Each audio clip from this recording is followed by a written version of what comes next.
I invest $5 a day into 2 ETFs, both SCHD and VTI. I've done this every single day since January 1st, 2024, and I'm committed to keeping this challenge going for years, maybe even decades into the future. In this video, I'll show you which ETF is ahead, and honestly, at this stage, it's not even close. And then I'm going to explain why I'm still buying and holding both, because they serve two completely different purposes in my long-term plan. Now, I'm in my 40s and I already have my own 401k, I have a Roth IRA, and I have a full portfolio of stocks that I've held for years. So why bother with this tiny side experiment? Well, I'm doing this to prove a simple truth. You don't need thousands of dollars to start building wealth. This is about stepping back into the beginner's mindset and showing what actually works. You don't need capital, you need consistency. Let me talk for a second about why I chose these two funds for this experiment. Well, VTI is my growth engine. It tracks the total U.S. stock market. But remember, VTI is market cap weighted, meaning the majority of your money goes into the largest companies in the world, the mega cap tech giants like Apple, Nvidia,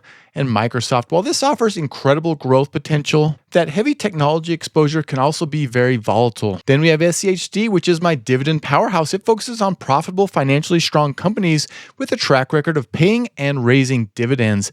Think stability and income from names like AbbVie, Lockheed Martin, PepsiCo, and Coca-Cola. VTI is my wealth builder, and SCHD builds cash flow. Together, I get growth for tomorrow and income for today. As promised, here's the scoreboard. Let's focus on total return, price plus all reinvested dividends.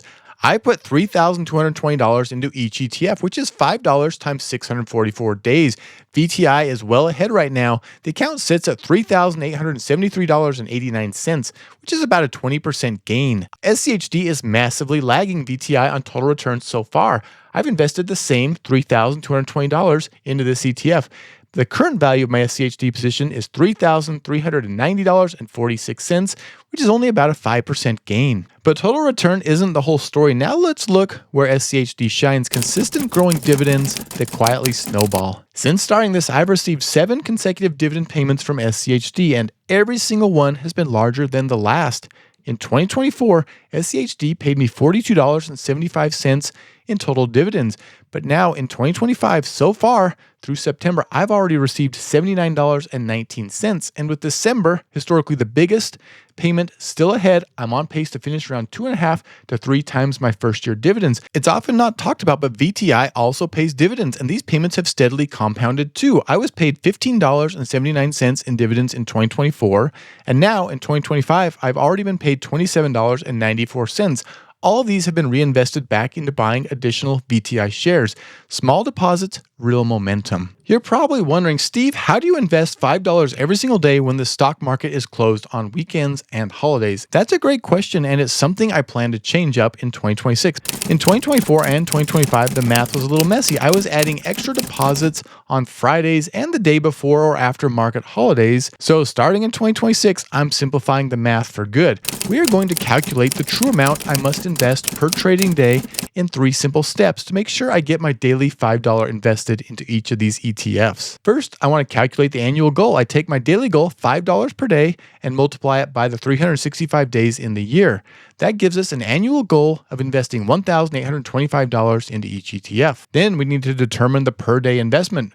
We take that total annual goal of $1,825 and divide it by the number of market trading days, which in 2026 is about 252. This means that to average $5 invested every single calendar day, I need to invest about $7.24 on every single market open trading day. This way, it'll be automated, predictable, and easy to stick with. I want to take just a second to talk about investor profiles because it's very important. So who are these funds best for? Well, for most investors, and especially if you're younger, your best friend might be VTI. With a long time horizon and decades of compounding ahead, you can embrace the meaningful exposure to technology and ride out the market's natural volatility. If you're mid-career or older, or you just primarily value income and stability, SCHD might fit better. For me, it's not either or, it's both. But remember, these 2 ETFs might not be right for you. Just make sure you pick other low-cost ETFs that match your goals, timeline, and risk tolerance. The best plan is the one you'll stick with. I'm not doing this because I have to. I'm doing it because I believe in it. I wish I had started this when I was younger, but it's not too late, and I want to show that. If you want to see exactly where this challenge goes next, hit the like and subscribe button so you don't miss another update, and check out another of my videos right here that I think you'll really enjoy. Take care, and I will see you next time.